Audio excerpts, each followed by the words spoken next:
La vie d'un combattant de MMA est extrême. Je ne vois pas comment on pourrait dire le contraire. Combien de milliers de combattants tentent l'aventure chaque année en rêvant d'une gloire aussi légendaire que celle de Conor McGregor ou d'un règne hors norme à l'image de Jon Jones. Oui, quand un combat est remporté à l'UFC, les émotions sont extraordinaires. Un ennemi vaincu, une paye de plusieurs dizaines de milliers de dollars minimum qui tombe en une soirée, et l'effet des projecteurs qui, l'espace d'un instant, vous projettent sous les yeux de millions de spectateurs. Le problème, c'est que pour ça, encore faut-il qu'il y ait une victoire. Parce que notre personnage principal vient d'enchaîner deux défaites par KO. Et comme on l'a dit, la vie d'un combattant est extrême. Si les hauts sont sur le toit du monde, les bas descendent jusqu'au plus profond des enfers. Et c'est exactement où se trouve Justin Gaethje actuellement. D'ailleurs, si vous débarquez sur cette vidéo sans avoir vu la première partie, je vous conseille vivement d'aller la voir pour comprendre le contexte. Quand je dis le plus profond des enfers, je ne pense pas exagérer. Vous savez ce qui se passe quand vous perdez un peu trop d'après l'ogre sans merci qui l'UFC?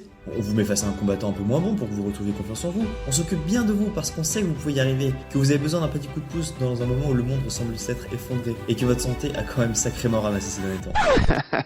I don't give a fuck. Pas du tout. Même dans une mauvaise passe, vous restez un nom qui vend, et ça c'est très utile pour propulser le nouveau. Vous allez donc servir de chair à canon contre un combattant que l'UFC veut vendre, et votre nom sera une jolie décoration pour son palmarès. Puis, quand vous aurez pris tellement de défaites que ce nom, cette image que vous avez construit pendant si longtemps n'aura plus la valeur qui les intéresse, vous serez libre de votre contrat. Merci pour vos bons et loyaux services, et bon courage pour la suite. D'ailleurs, laissez-moi vous présenter James Vick, jeune combattant prometteur, avec un bilan de 13 victoires pour une défaite, et actuellement sur une série de 4 victoires consécutives. Une victoire contre Justin Gaethje serait très intéressante. En plus, avec les 2 énormes KO qu'il a pris récemment, il n'aurait pas pouvoir encaisser beaucoup, et même James Vick est un boxeur, comme Dustin Poirier. Son style est donc parfait. C'est une victoire par KO facile contre un gros nom. Que demander de plus? Je vous propose de vous installer confortablement pour voir ça.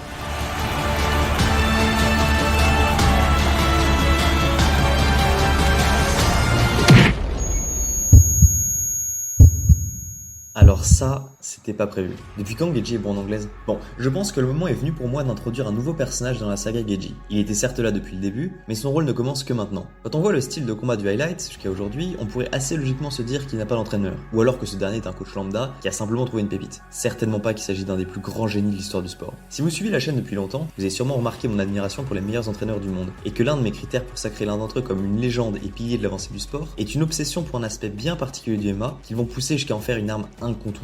Abdulmanap Nurmagomedov, fondateur de la lutte daghestanaise, a révolutionné le contrôle au sol en mêlant lutte et grappling comme personne avant lui. Eugene Berman, entraîneur d'Israël Adesanya et d'Alexander Volkanovski, a démontré l'importance des feintes dans le pied-point MMA et créé la plus grande école de kickboxing du MMA de l'histoire. Trevor Whitman, lui, c'est la gestion de l'anglaise et particulièrement des déplacements qui le rendent unique. Avec lui, vous n'aurez jamais le pied un demi-millimètre trop à gauche ou un angle de cheville 1 degré hors position. Pourquoi calculer l'endroit exact où on pose son pied, me direz-vous? Voici un exemple extrême de ce qui se passe quand on est mal positionné. En MMA, ça aurait pu lui coûter le combat, puisque celui-ci se prolonge au sol. A l'inverse, avoir de bons appuis permet de toujours être en position d'attaquer et de défendre, sans jamais se faire surprendre. On va voir ça directement. À gauche, les déplacements face à Poirier, et à droite, face à Vick. La différence est flagrante. On voit bien que ses pieds sont toujours sous lui, ses appuis sont solides, prêts à frapper ou à rebondir, et c'est virtuellement impossible de déséquilibrer. Toujours face à Vick, regardez ses pieds. Non, pas comme ça, espèce de malade. Regardez comment ses appuis sont toujours parfaitement situés. Et même dans la séquence du KO, il pivote sur son pied avant pour toujours être en face de James Vick qui essaie de sortir sur le côté. Et cette avancée technique majeure n'est que le début de sa renaissance. Bon, et bien puisqu'il est littéralement à nouveau sur pied, autant faire des combats sympas. Vous vous souvenez des low kicks? Justin Gaethje est universellement reconnu pour ses low kicks. Le simple fait qu'il ait 2 KO techniques avec cette arme est absolument fou. Certains pourraient même argumenter qu'il est le plus grand low kicker de l'histoire. Mais à mon humble avis, ce serait oublier quelqu'un. Quelqu'un qui a non pas 2 KO par low kick, mais 3. Quelqu'un qui fait ce bruit là quand il frappe. Edson Barboza est un combattant spécialiste dans la boxe thaï et le taekwondo. Autrement dit, les 2 arts martiaux qui donnent les coups de pied les plus violents. Il a passé probablement tous les KO qu'il est possible de faire, du coup de pied retourné au genou sauté en passant par l'extraordinairement rare KO à retardement.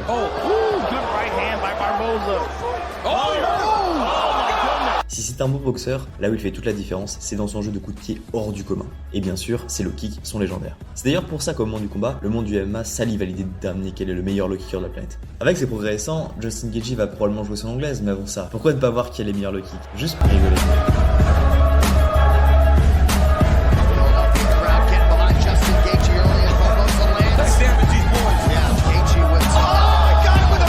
Justin a toujours frappé fort, mais là ça fait 2 fois d'affilée qu'il éteint son adversaire au premier round. Clairement, il a gagné en puissance depuis sa version 1.0. Et bien sûr, ce changement est encore dû à Trevor Whitman. Donc, c'est dans les déplacements. Si avoir de bons déplacements permet d'être prêt à tout, ils permettent aussi de décupler la puissance de frappe. Je vous laisse tenter cette expérience. Vous prenez un poids de 5 kg ou une medicine ball dans vos mains que vous collez à votre torse. Vous vous mettez en garde et vous commencez à faire des rotations de buste, comme si vous avez envoyé des crochets. Très vite, vous allez naturellement repositionner vos pieds de manière à garder votre équilibre en faisant ça. Quand vos pieds seront stables et n'auront plus besoin de se repositionner, vous aurez trouvé le placement de pied est idéal pour maximiser votre puissance de frappe, puisque vos jambes seront derrière chaque coup porté en optimisant le transfert de poids. Et les heures passées avec Whitman ont permis à Justin de maîtriser ça à la perfection. On va regarder son prochain combat et je mettrai des flèches pour suivre le transfert de poids. Ça permettra de voir parfaitement à quel point il met tout son poids dans chaque frappe.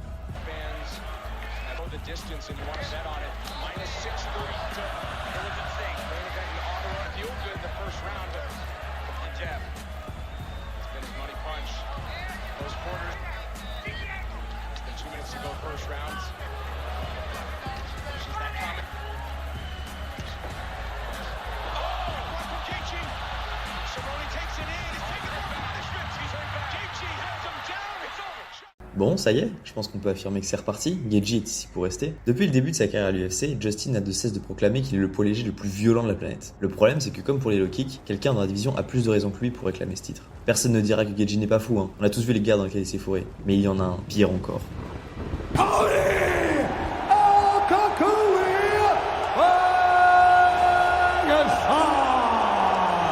Tony Ferguson, il avance tout le temps. Enfin, c'est un cauchemar, quoi. Il est inarrêtable. On a l'impression que la douleur, ça lui fait rien. Quand tu perds de l'espace dans la cage contre Tony Ferguson, putain, c'est l'alerte rouge. Là, c'est là où il est vraiment proprement flippant, en fait. El Koukoui est considéré comme étant le seul à avoir une chance face au monstre Nurmagomedov, en ayant l'un des styles les plus sanglants de l'histoire du sport. Son cardio infini, sa capacité à encaisser supérieure même à celle de Gaethje et son utilisation inégalée des coudes, sans parler de sa folie dans et hors de la cage, font de lui un de ces combattants à l'aura légendaire. Il est sur une série de 12 victoires consécutives, et ce dans la catégorie de poids la plus peuplée. Mais le plus marquant avec lui, c'est l'état dans lequel il laisse ses adversaires après le combat. On dirait qu'il sort d'un accident de la route ou d'un bombardement dans une zone de guerre. Tony Ferguson, c'est le chaos, c'est la violence, c'est l'odeur du sang jusque même derrière les écrans de télévision. Tu peux le toucher, tu peux le faire tomber, le problème c'est qu'il se relève à chaque fois. Comme une hydre qui repousse deux têtes à chaque décapitation, plus il prend de dommages, plus il semble dangereux. Il ne s'arrête jamais, qu'importe les coups, la fatigue, la douleur. D'ailleurs, ces deux derniers combats étaient tellement sauvages que le médecin s'est vu obligé, les deux fois, d'arrêter le massacre pour une main brisée et un œil explosé. Un adversaire plus qu'à l'auteur pour Gaethje. C'est donc le duel des deux monstres qui s'annonce en pleine pandémie, pour la ceinture intérimaire, et l'attente est indescriptible. C'est le premier événement majeur de l'UFC depuis le confinement. L'intégralité des sports se sont mis en pause, et, seul dans une cage au milieu du chaos du monde, Ferguson et Gaethje sont face à face, dans un duel aux enjeux planétaires. Beat him up with kicks in the first round and everything. Thinking about is going to. Oh, nice right hand by Gaethje. Lando Venata stung him. He's not even really throwing yet. Oh man, look at that left hook. Another one. Oh my goodness. And he's breathing. Oh! Gaethje's in big trouble. Bon, le combat est très légèrement en faveur de Gaethje. Malgré cette fin de round, il semble faire plus de dommages. Il utilise très intelligemment ses transferts de poids non seulement pour faire du dommage, mais aussi pour se défendre en maximisant ses mouvements de tête. Mais pour Trevor Whitman, ce n'est pas assez. Hey, look at me. Look at me. Got lazy? No. Take 10% off your shots. You're trying to kill him. Okay. Pop him with good, clean shots. No Hey, way, look at no, me. not Look this. at me. Look at me. I got The you. last time you got too comfortable, Okay, yes, sir. you got stopped. Twice. Okay? Yes, sir. Look at me. You be sharp as a. Il doit selon son coach réduire sa puissance pour rester plus technique et moins se fatiguer durant les échanges. Oh, right hand. He heard it. Oh my God. Now he's starting to load up again on the shot.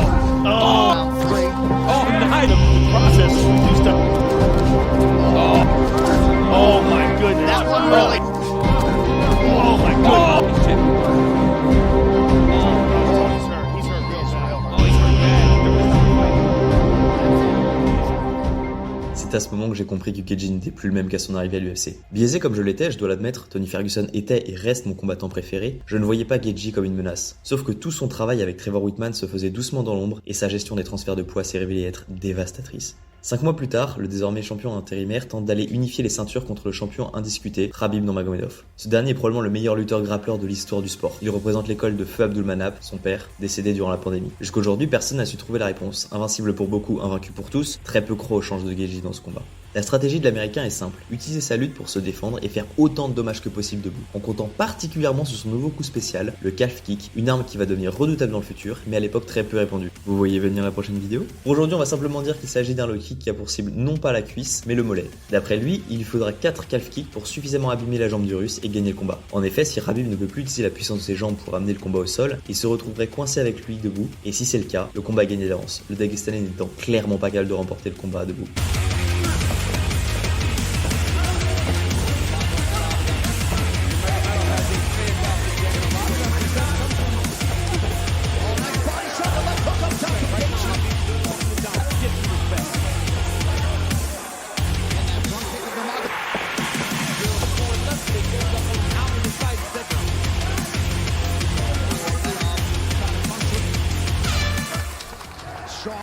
c'est pas trop mal. Geji a défendu toutes les tentatives d'amener au sol sauf une, il a bien abîmé les jambes du russe, mais 2 détails alarmants ressortent. À la fin du round, il se fait amener au sol et son adversaire a littéralement fait ce qu'il voulait avec lui. Si ce n'était pas à 10 secondes de la fin, il se serait fait finir et surtout, il a l'air crevé. Le fait de se déplacer autant et de défendre la lutte et la pression de Khabib sans l'avoir vidé ses réserves.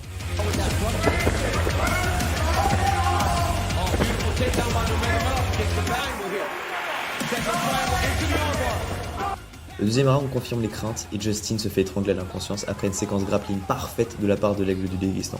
Bon, voilà, cette année, Justin nous a appris plusieurs choses. Debout, il fait désormais partie de l'élite. Il ne compte plus sur sa capacité à encaisser, mais sur de véritables compétences techniques. Cependant, son grappling est véritablement catastrophique. On l'a vu face aux Russes. Certes, meilleur lutteur-grappleur de tous les temps, mais punaise, il n'a même pas tenté de se défendre. Cette défaite semble hanter Geji pendant longtemps. C'est simple, il ne combattra pas pendant 1 an.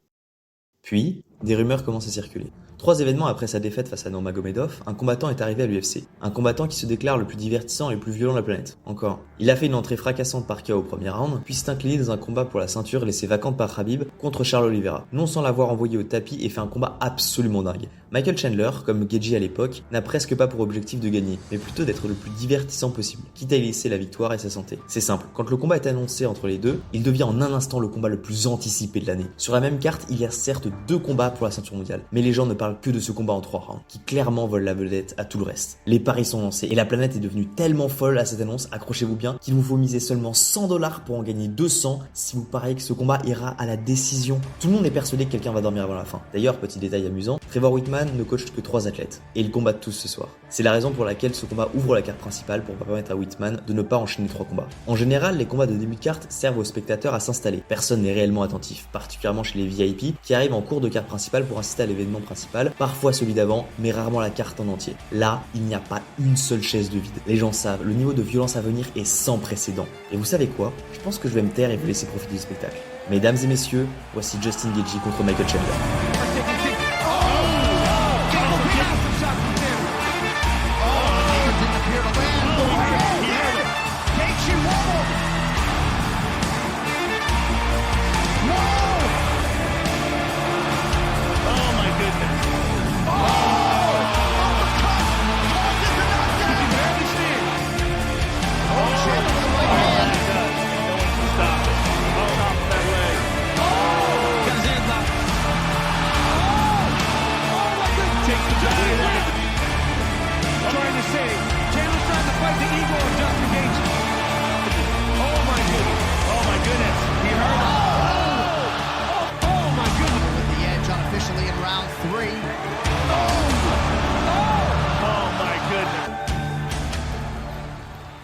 Voilà, combat de l'année 2021, comme prévu. La seule surprise, c'est que ce combat soit allé voir les juges. Et Justin obtient sa deuxième chance au titre grâce à cette folie. Cependant, face au champion, Charles Oliveira, on voit simplement une confirmation de ce qu'on savait déjà. C'est une machine à dommages debout, mais complètement sans défense au sol. Et après avoir envoyé 2 fois au tapis le champion, il se fait lui-même surprendre sur une droite et se fait aisément soumettre. Enfin, son dernier combat en date, face à Rafael Fiziev, est une dinguerie comme prévu, puisque Fiziev est du même acabit que lui, un fou furieux.